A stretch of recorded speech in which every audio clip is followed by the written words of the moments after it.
Everybody here, since we didn't see everybody, we didn't have breakfast in July, but very glad to say again and thank Crosby's Marketplace again in July, agreed to be our sponsor of the men's breakfast program for the coming year. They've been wonderful community partners and we very much appreciate their support.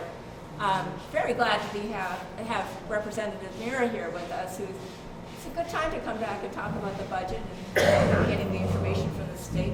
Yes. Yeah.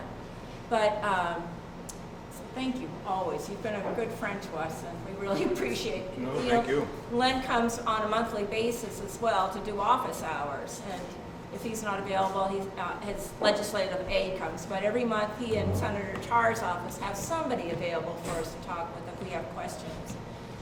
Next month in September, one of the staff in the police department will be here to talk. I'm not exactly sure yet who, they'll work out who's available, but they will be. And then in October, Fire Chief Fred Mitchell has already said that's Fire Safety Month.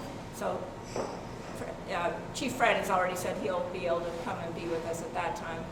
And I'm going to talk with our Veteran Service Director, Karen Tyler, who is going to be here today also for office hours, and she will be here next, when we meet again on September 5th, September 6th, that first Thursday. Karen will be here then too, but I will ask her also to speak in November, which is our Veterans Month.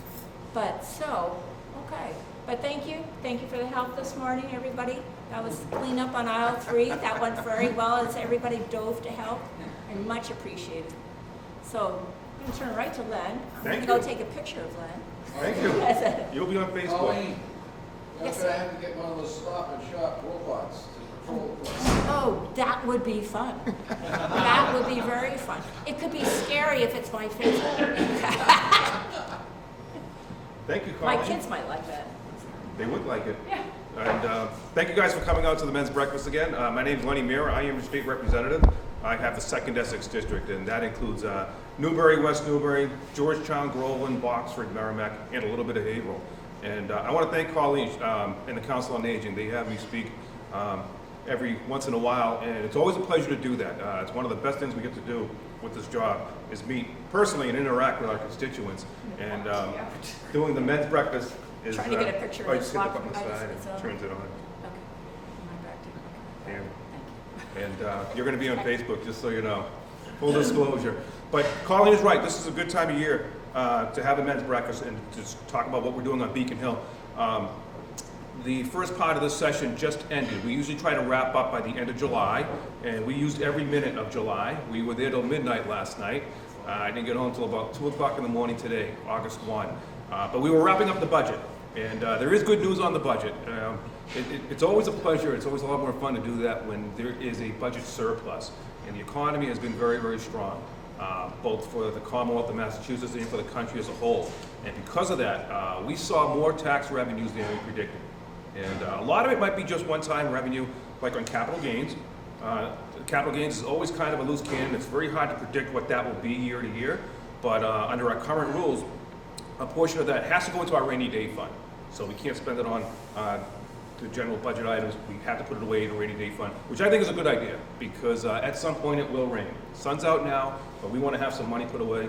And the Commonwealth is on very secure and sound financial footing because we are putting money away in that rainy day fund. The other good news is, due to popular request, we vastly increased the money we give to Chapter 70. Now, Chapter 70 is the program that the state has to give money to cities and towns for their schools. And this is something that we consider an investment. Our economy is doing well, and companies come here, they move here. They don't come here because the weather's nice. They don't come here because it's inexpensive. They come here because we have the best educated workforce in America today. And a report just came out yesterday showing our public school system to be the best in the country. So we want to fund that. And the other good thing about funding Chapter 70 is that it helps keep our property taxes in check. Because if the state doesn't provide this money, cities and towns are forced to raise property taxes to fund their schools. So we're going to do a record amount of increase in that Chapter 70 formula, and it's something that all our superintendents have been asking for, and it's well deserved. And on a side note, I'll say that in my district, the schools do a tremendous job. The schools in the towns I just mentioned have above average scores year after year after year, and they spend below the state average per pupil. So they're doing a phenomenal job, and I think that's money well spent. So the other good news, specifically for Georgetown, is Senator Bruce Tarr and I fought to get money for a teen center right here in this building in the Pearly School, and we just learned that that money did get secured. We will be seeing it. It's something the town has asked us for. Selectmen have met with us. Gary Fowler is here, one of our selectmen, and it's something the town really wanted. And we explained to the Speaker of the House and the Chairman of Ways and Means that there's not a lot of options for young people around here. And this is something that's timely, it's efficient, it's economical, because we already own this building. It's a treasure. It's something we want to use, and it's, like I said, not a lot of choices for teens in this area. A lot of the big cities have teen centers and recreational centers, not a lot in these smaller towns. So a lot of people asked us about that, and we're very thankful for Governor Baker for listening to us to get that funded. Now, some other things we're working on, you're probably reading the news. There's still a lot of things we can improve on Beacon Hill, a lot of things. Most notably, the Registry of Motor Vehicles. After that horrible accident, it raised our alert to what they're doing and what they're not doing very well. And what they're not doing very well is working with other states, where drivers have violations in other states. They report it to Massachusetts, and then our registry does not act on it. They had boxes full of these reports that they just never acted on. And so people with horrible driving records with incidents in other states kept their driver's licenses here. And there was a horrible accident up in New Hampshire about one young man who had several incidents, and he was still allowed to drive a truck with a trailer, and he wiped out a group of young men on motorcycles, and it's tragic. And that's what brought this to our attention. We didn't even know this was going on, but it's inexcusable, and the governor's on top of it. I hope we fix this problem soon, because this is one of the basic functions of government. You know, we're in charge of running the Registry of Motor Vehicles. That's not a private sector thing. That's something government does, and we want to make sure it's done well. The governor's worked on it for a long time. He wanted to reduce wait times at the Registry of Motor Vehicles, make sure we had enough people there, make sure they had updated facilities.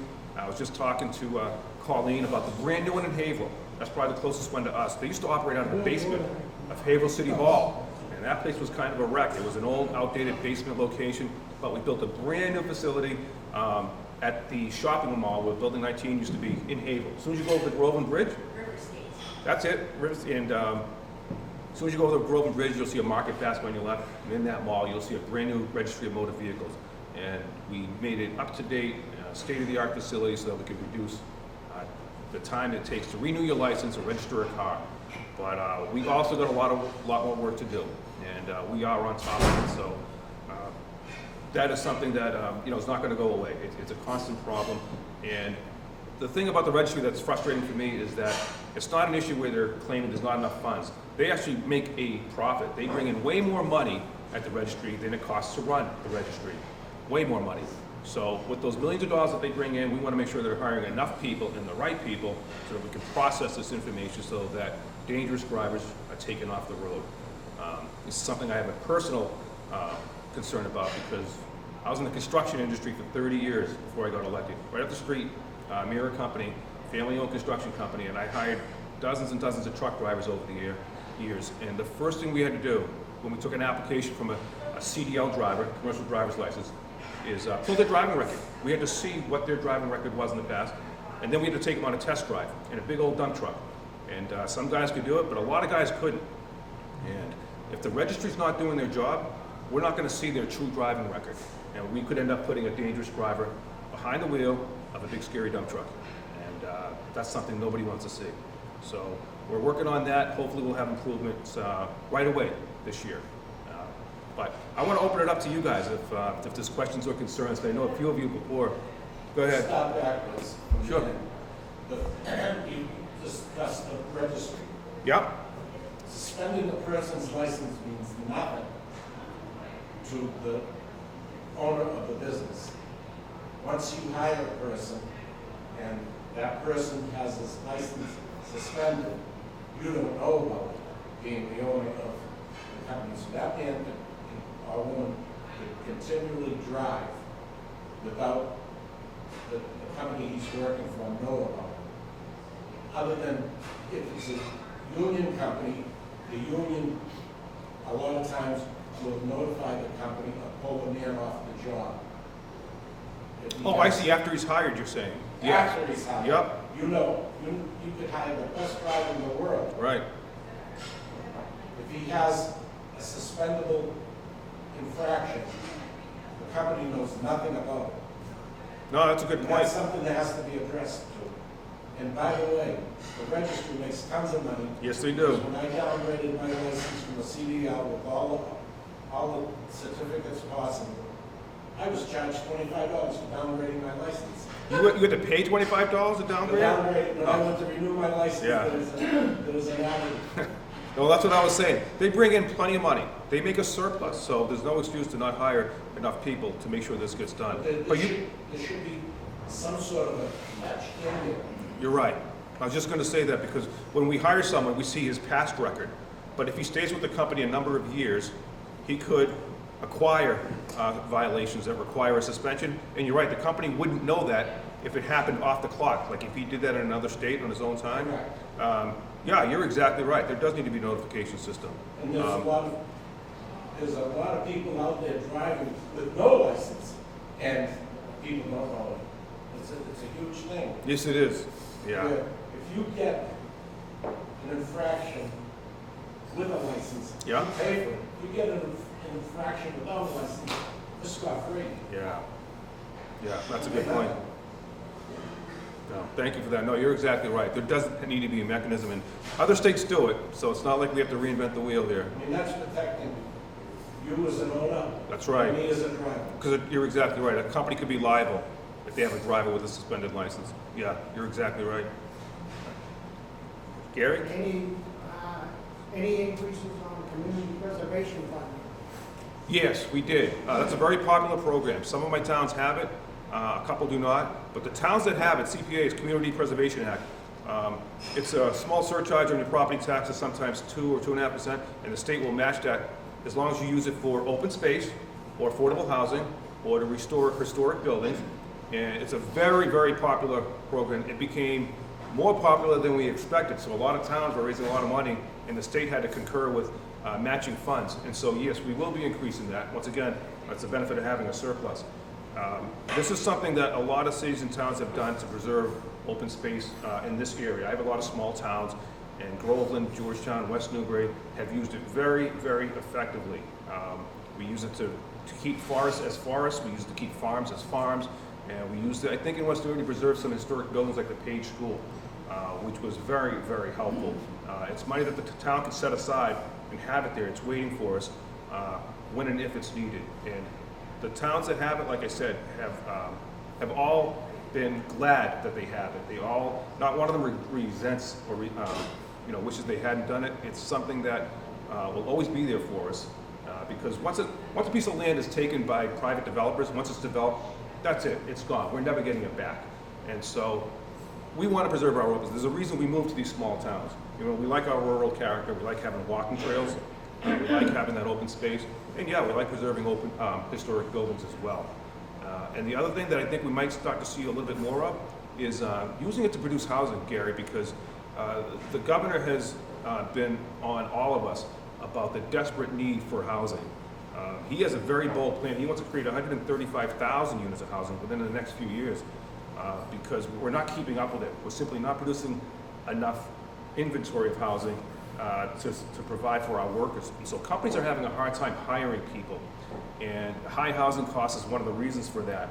You can imagine if some young person or family tried to move to this area and buy a house, when prices start at $300,000-$400,000, that is very difficult for a first-time home buyer. So the governor's working with us to increase this number of housing units. And CPA funds are something that we could do that if we use it for affordable housing. And the other good thing about that is we could use it to perhaps put a housing plan in place in the city or town so that we could help prevent an unfriendly 40B project coming in. 40B is a state program that was devised back in the early 70s, a long time ago, to create housing, but it results quite often in big giant developments of condos or apartments. And they'll stick 180 units of housing in an area of single-family homes, which I think is inappropriate. So this CPA money could be used for that, as long as the town has a plan in place to build affordable housing. But yeah, it's a very popular program, and we're happy to see it funded. Something that Senator Tar and I also fought for. Mr. Boucher. A lot of traveling to Boston lately. What's that? We're doing a lot of traveling Yes. to Boston lately, and the skyline is filled with cranes. Yes, it is. Building new buildings. How about a moratorium on building those buildings in a city you can't get in and out of anymore? Yeah. I think we're a victim of our own success down there. Why? Yeah. Well, that's a local thing. So Mayor Marty Walsh is someone that would have to, take on a moratorium of buildings in Boston. That's not something the state legislature would do, but I know your point because I sit in that traffic. Every time I drive into Boston, and every time I drive home, I go over the Tobin Bridge. That's also under repair. They've cut down the number of lanes there and on Route 1. It is an absolute nightmare. It is an absolute nightmare. And we're hearing a lot of complaints about that because, traveling in the state, especially if you have to commute to work in the big city, in Boston, you can count on at least an hour, hour and a half, sometimes over 2 hours, just to go from this area, Georgetown, into Boston. And it's not that far, it's just that it is a traffic nightmare. So we're taking a multi-pronged approach to that. The governor has big bold plans to upgrade the MBTA and our commuter rail so that people come out of their cars and into a train or a bus and use public transportation because very few people choose to do that. The vast majority of those cars going in and out of Boston have one driver. I'm one of them. If we had a more reliable commuter rail, if I knew that they ran late and I could get home, I could hop on the commuter rail in Newburyport and I could, let someone else do the driving. But it's not reliable. A lot of people say that's the reason why they won't use the MBTA or our commuter rails because they simply can't rely on it. We've had red line derailments. I think there was one on the blue line as well. And the governor has a bold plan. We just met with them yesterday on that plan to upgrade the infrastructure for that. It's a very old system. It's one of the oldest systems in the country, and it needs a lot of work. And it will take a lot of time and a lot of money to do that, but we're on that. But as far as those cranes in the sky, yeah, a lot of people want to live in Boston. It's a very popular place, and the demand for units in Boston is through the roof. Condos are selling for over $1 million a piece, so as long as condos sell for $1 million a piece, I think we're going to keep seeing cranes. Speaking about the city of Boston. Yes. And the state of Massachusetts. Yes. And the city, have we received any of the money from General Electric? 85, was it 87 million? Yeah. They have paid us back? Yes. Or not? They were going to move their business here, and they bought some Correct, but properties. we have to make concessions and give them this and give them that. And they owe the city of Boston and the state $87 million because they reneged on. They're backing out of the deal. Yeah, that's exactly what happened. They are getting reneging. money back. They're going to get it back with a profit. We're actually going to get more money than we put in. That's why they're stacked in the toilet. That's what? They're stacked, PE stacked. So low. Yeah. Don't have any money. Right. Well, they changed their plans. They're just not going to move to South Boston anymore like they had planned on doing. And they were giving tax breaks because they promised to bring in a certain number of jobs.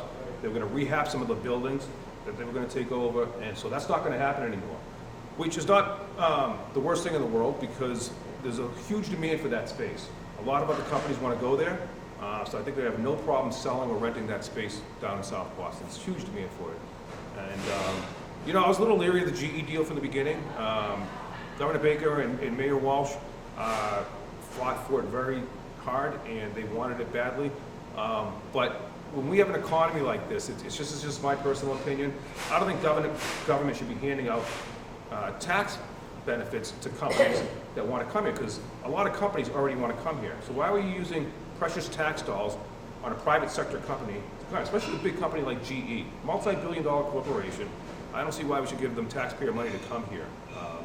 They should come here and be paying us the tax dollars, in my personal opinion. Like I said, I was in business for 30 years at a small construction company. I'll guarantee you, government never gave us any money to move anywhere. And I can say that's probably true for every little company, every construction company. Government doesn't hand us tax credits to move here. So personally, I don't think we should be doing that for big corporations to come here. There's already a lot of demand. We have more job openings in Massachusetts the people to fill them. So we don't need to lure companies here. They're already coming here. There was a hand in the back. Go ahead. Mass save. Mass Save. How many of you have responded to mass save? Follow up, say you wanna get checked out. First question, how is your home heated? Oil? What about electricity? Well, Georgetown Municipal. Right.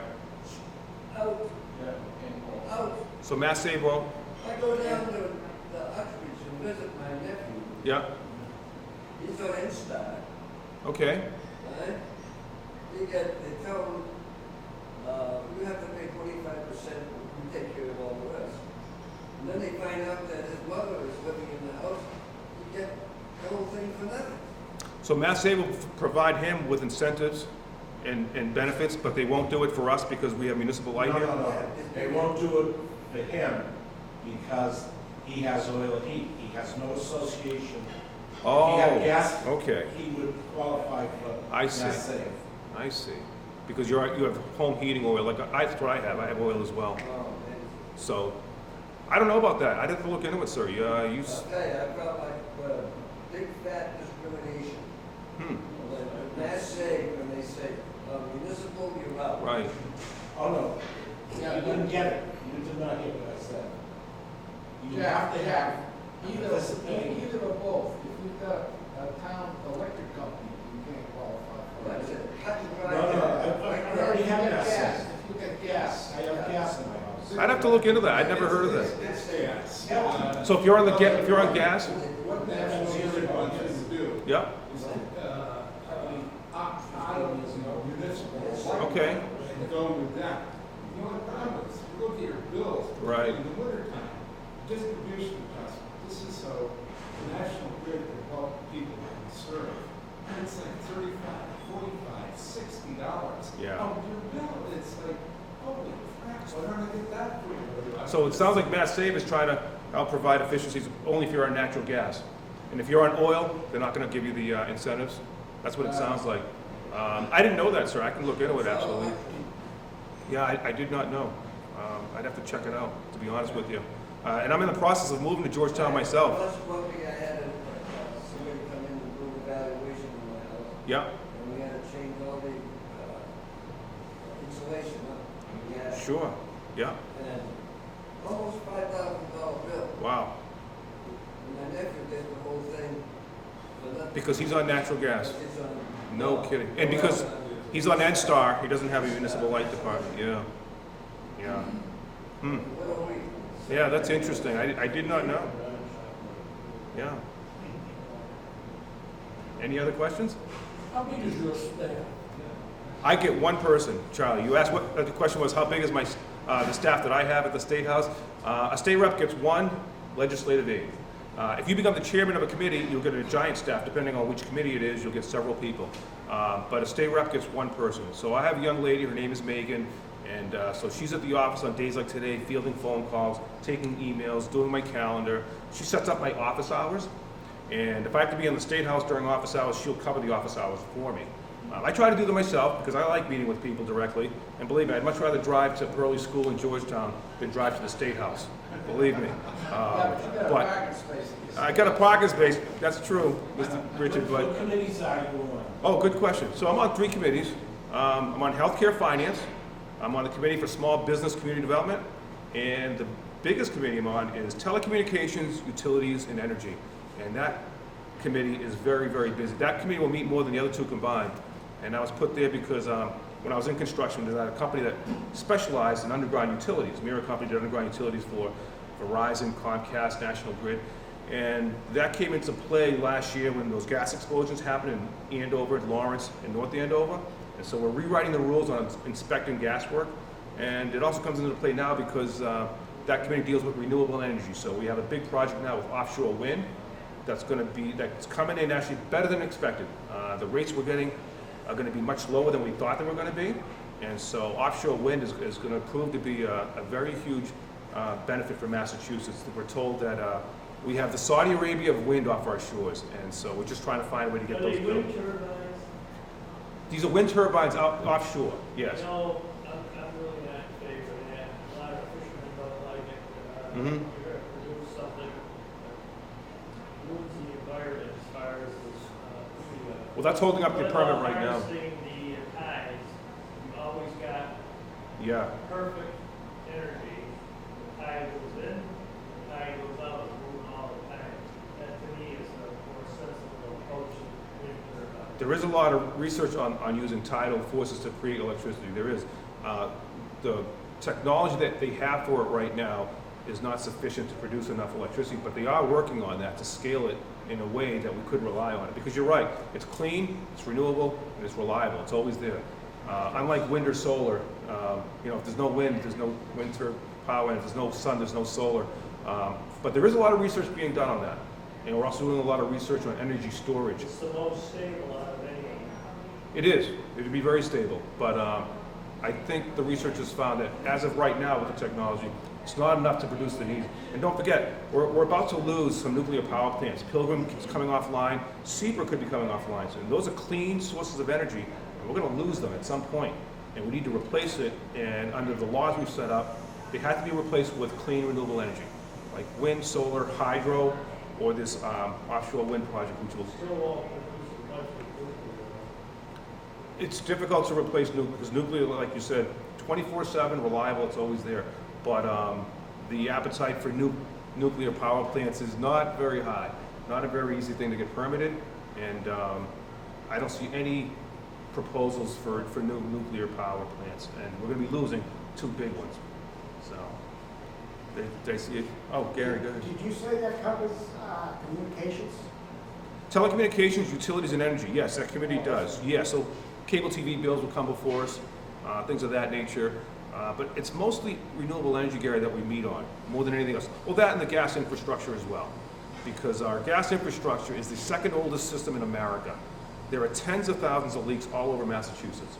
And so 2 years ago, I was placed on the conference committee to work on a final bill for fixing those gas leaks, because they are a danger, they're hazardous, they're bad for the environment. What I learned was that releasing natural gas into the atmosphere is worse for the environment than burning it, because it actually kills the roots of plants. That's how they used to find gas leaks. They would look for dead trees, and quite often that would indicate a gas leak.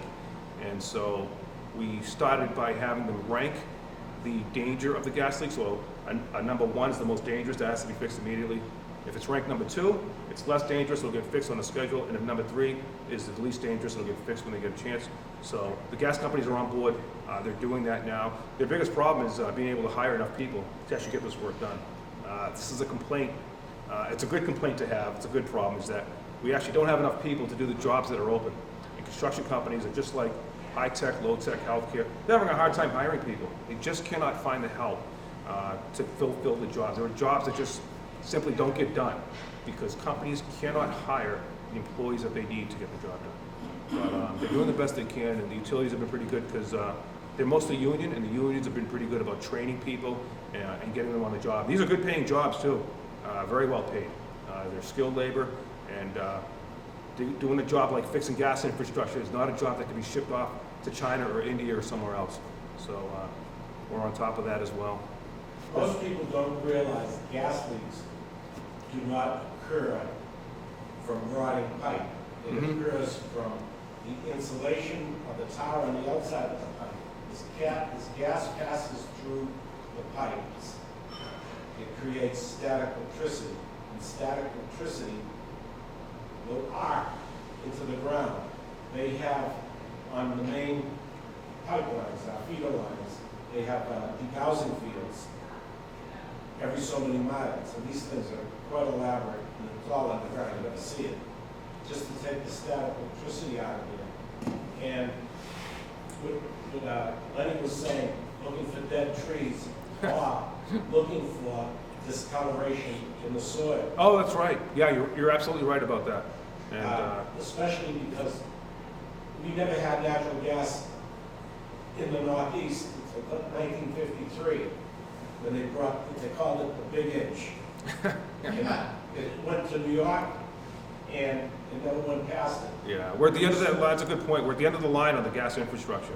We're dealing with gas that was manufactured by cooking coal, Yeah. extracting the gases off the coal, and that was the most filthiest thing you Yeah. ever wanted to. In Lynn, they had a power plant that had 3 sources of energy. They had coal, they had diesel fuel, Right. and then what they would do is they would try to burn the tar coming off of the... Is that right? Yes, They would burn the tar? they would burn the Huh, tar. I never knew. They first tried using that tar as roofing, Yeah, but they put it up on your roof as a tar roof, and it was so brittle, the roof would leak in like 5 years. this was right in Lynn, huh? You said it was in Lynn? Yeah, between the old Champion and Lamb. Oh, wow, I never knew that. I never All knew they the burned that. docks behind the milk plant, Yeah, sure. that was all coal docks. Okay. Well, that I knew they were burning coal for a long time. Fortunately, we're not burning coal anymore. Yeah. We kind of updated most of those plants with Kendall gas. Square Yeah, in Cambridge had a large coal gasification plant. They were everywhere. yeah. And when they went to put a building up in Kendall Square, there was so much pollutants, they had to put these pipes up there with floggers to keep down the pollution. And Yeah. everybody working below grade had to wear rain gear all day Yeah. long. Well, the good news is we're not burning coal at these places. I think Oh. Salem had a coal plant as well for a long time, right in Salem Harbor, I believe. And we switched those over to natural gas because fracking in other parts of the country results in natural gas that is fairly inexpensive, and so we're burning natural gas for the most part. The problem with natural gas is that in the wintertime, there's a high demand. During rush hour, when people come home from work, they're using natural gas to heat their homes, to cook their food, to run their dryer or whatever. So the demand for natural gas goes up very high on a cold day. And the plants that manufacture electricity with natural gas don't have enough volume. And so what often happens on a really cold day, if it's cold for several days in a row, there's not enough natural gas for those electricity producers, so they have to stop burning coal again, or oil. And so that actually results in more pollution than we want to see. So we're trying to get more renewable, but it's not an easy thing. People ask me all the time, why aren't we on wind and solar entirely? And we're trying, believe me, this state has been a leader. We're doing everything we can to increase wind and solar. But with the technology we have, and as you pointed out, it's just not as reliable. When the sun's not out, you can't make solar. If the wind's not blowing, you can't make wind power. And so during those cold days in wintertime, when it gets dark early, we need a lot of energy at a certain time, and wind and solar aren't cutting it. It's just not enough. I'll bet if the state went to MIT, Mm-hmm. get their best minds, Yes. the best scenario, I think, would be times. Yeah. Very predictable, and they don't fail. I think MIT is working on that. I can look into it, but I think they are, sir. Casco Bay was one of the fundamental areas that they studied because of the tide change. They also studied pumping refrigerant under the ocean, having it rise, and if you did degrees temperature change, it would go from a liquid to a gas and then back to shore to run turbines. That was, I mean, they've come up with all kinds of different ways. Yeah. Natural gas, what Lenny said, in the wintertime, the gas company is allowed to pump in 10% air to the gas lines to keep up pressure. Right. Yeah. And that was the major thing that happened in Lawrence area, is they were switching over from an old line. That's to exactly a what new happened. line. Yep. And the computer in Ohio saw the pressure dropping in the old line, which they were switching over, and increased the pressure on the new line. And every structure that had an inside gas meter Yeah. was in a harm's way. That's exactly what happened, sir. And we ended up with fires, with explosions. Restaurants had a massive increase in pressure, so the pilot lights on their stoves were blowing like blow torches. They lit their ceilings on fire. Some businesses never recovered. It was tragic. It was awful. People were out of their homes for months and months and months. I went down to Lawrence on Thanksgiving, and they set up a trailer city in one of their parks, and people were living in trailers because they could not move back into their homes. It was absolutely, and they did nothing wrong. They were just the victims of a bad accident, tragedy, and so they handled it. And just recently, this week, we heard that the utility company, Cummins Gas, did come up with a settlement to help take care of those people. But a lot of businesses went out of business and may not recover from it. But it's something we never want to see happen again. That's how serious it is. Sure. I'm wondering if the folks who are monitoring, researching, and correcting this will be able to have this preventable situation in the future. I mean, what you just said, it's like, it's Ohio. Yeah. Ohio, talking about Massachusetts. I understand regional kinds of things, but, you know, how can there be a fail-safe for that? And I'm not really thinking about switches and meters and all that stuff. I'm thinking about corroboration with people like on duty. Well, it's funny you say that because I like taking a street level approach to it. So I met with the gas workers themselves. You'll recall National Grid locked out their workers. And I don't usually get involved in worker disputes, but I got involved in that one because those workers didn't go on strike. Those guys showed up ready for work. They were willing to work under their existing contract, and the company shut their doors and sent them home, which I thought was just completely uncalled for. Don't forget, a utility like National Grid has a monopoly. They are a monopoly. If you get gas from National Grid or electricity, you don't have a choice. They're your one option for gas or electricity. And they sent their workers home because they wanted to change their contract. And those guys went on, they came to the State House, and I and a bunch of other legislators met with them to discuss this, that contract. And they met some really good guys who are on the job at street level. They told me exactly what you said, that we can prevent this tragedy from happening again, not from upper management or something happening in Ohio. No, they need inspectors on the ground where these jobs are taking place to make sure they're getting done right. And what he explained to me was that when they were changing over the line, as you mentioned, they left the sensors on the old system. So the old system had sensors still hooked up as they disconnected it to put in a new pipeline. And so those sensors were sending a message to Ohio saying, hey, there's no pressure, send more gas. And if we had inspectors on the site watching this, monitoring this tragedy could have been avoided. But they said exactly what you said. We need guys on the job site, boots on the ground, if you will, rather than people in offices out in Ohio or whatever. So thank you for bringing it up. Why were they prohibited from working in Lawrence? Why were they All prohibited? people who were on strike couldn't go to work. I don't know. That was a screwed up. It was totally screwed up. I don't have an answer. We had 1,000 Yeah. guys trained. Yeah, they were sitting at home, dying for work. These guys wanted to work. This is what I learned about them. Like I said, I don't stick my nose into union disputes, but I met with those union guys, and when I heard their side of the story, I had the same reaction. They're at home, they're trained, this is what they do. We can't find trained workers, and instead of putting them to work, they just were told to stay home. What did And National Grid say? I'm sorry, what? What did the Grid say? What was their reason? Well, National Grid wasn't the utility out in Lawrence. That was Columbus Gas. It was a different company. But still, the workers were there. They could have been hired. This is an emergency situation. Like I said, people were kicked out of their homes. So imagine being kicked out of your home at Thanksgiving time because you don't have natural gas to heat your home. Meanwhile, we've got all these workers that are trained to do exactly that, and they weren't allowed to fix the system. I don't have an answer. I don't know why it was done that way, but it's inexcusable. That should never happen. This was an emergency. So like I said, I don't usually stick my nose into those private disputes between management and labor, but I did that time. Thank you. No, thank you. That was a good question. You guys are informed. That's why I like having these men's breakfasts, because I always have an informed crowd. But I see Colleen in the back. I think she's trying to tell me something. But don't forget, we do office hours. I think we come to Georgetown second Tuesday of every month. And it's in the next room over. We like doing office hours. Quite often, most of the people that come have a personal matter like a driver's license getting renewed, or an unemployment check, or perhaps a business license, a gun license that is trying to get renewed through the state and they're having a hard time. If you have something like that, by all means, bring it to us. Or like Mr. Boucher likes to come in with suggestions every month. We're always welcome to those suggestions, and it's helpful. I didn't know on, was it West Main Street? At a certain point there, the road was in kind of rough shape, and Back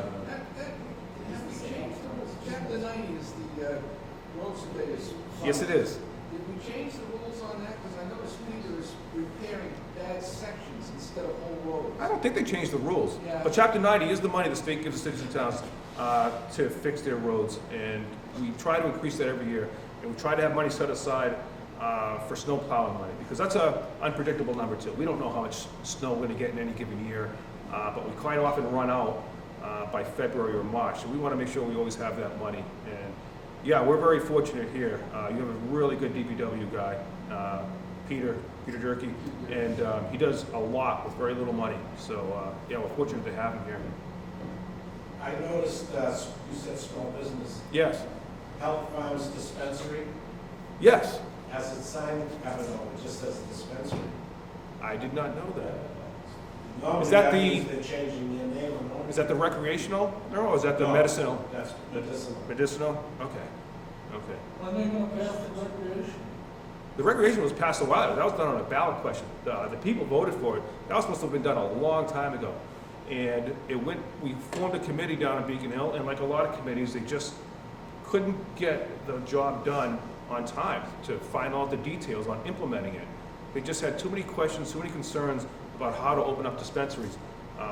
But I don't understand why they had a hard time. It's not like I said, we're not reinventing the wheel. Lots of states have already done this. All we have to do is look at what California did or what Colorado did and see what works and see what doesn't work. So implement their best plans, and they couldn't get it done. And by the way, the same thing is happening with sports betting.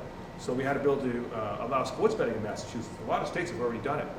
And once again, just squabbling and disagreements on details of how to implement it are preventing that from being passed. We still don't have it yet because we can't decide if it should only be done at a casino or if we should allow it at places that have lottery machines now. Like if you could play mega bucks or the daily lottery at a grocery store or a convenience store, we're saying why not allow people to do sports betting there at the same time? Because they already have the infrastructure there.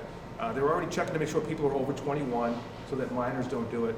But once again, it's just disagreements on how to implement the details. Some people are just dead set on only allowing it in casinos, but if you live in Georgetown, going down to the Everett Casino is not exactly easy. And so Brad Hill is the state rep of the bill in Ipswich, and he and I try to make it so that you can go to your local convenience store that has a lottery and place a bet there if you want. Does Massachusetts have a balanced budget? Every state, including Massachusetts, is required to balance its budget every year. Unlike the feds, we can't just, first of all, we can't print money. States can't print money, and we can't borrow endlessly. We're limited in how much we can borrow. So to answer your question, yeah, we're forced to balance the budget every single year. Thank God for that, because I'd hate to see what would happen if we didn't have to balance it. But we've been fortunate. There's no surplus. I'm sorry, what? No surplus. Right? There was a budget surplus last year because we took in more revenue than we expected. So we had a budget surplus to use in this coming budget. And we try to steer as much as we can towards Chapter 70 and education funding, because that helps every city in town. If we want to fix a Tobin Bridge, if we want to fix infrastructure, sometimes it's area specific. But when you give money to Chapter 70, it's the hope that every city in town will benefit from that. We all have schools. We all have to fund them. I think if you look at the budget of every city in town in Massachusetts, and Gary, correct me if I'm wrong, the schools are probably the biggest item on the budget. Probably more than 50% of the budget, more than everything else put together. There's just no inexpensive way to do education. So we want to make sure it gets funded, and so we try to steer the budget surpluses towards education. You have the plant dispensaries. Will the money, let's say Georgetown. Yes. Will the money stay here? Does it go to the state, and then the state decides how much Georgetown will get? So I think How does it work? there's a local tax that Georgetown charges that stays in Georgetown. So the cities and towns that have that have their own local tax. There is a state tax that goes to the state budget, but there is an additional one for every municipality that has a dispensary, and they get to keep the money.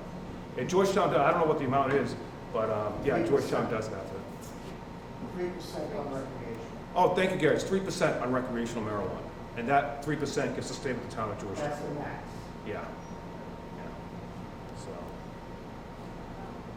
but thank you guys for having me come in. I appreciate it. It's always a good crowd.